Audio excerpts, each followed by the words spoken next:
Dopo la neve che ha baciato le Olimpiadi sono arrivate temperature quasi primaverili, che a febbraio sono decisamente sopra la media stagionale con lo zero termico dato a 3000 metri.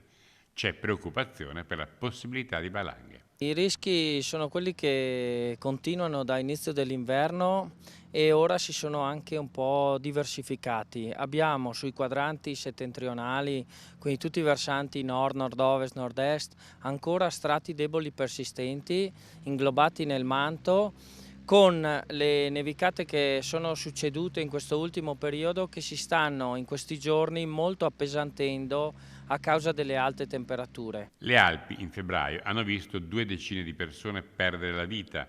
Non sono mai troppi i consigli sul cosa fare, il dove non andare, il saper rinunciare. Come diciamo anche come soccorso alpino da tutto l'inverno di fatto, questo è un inverno molto particolare che si è caratterizzato da frequenti nevicate con spessori ridotti.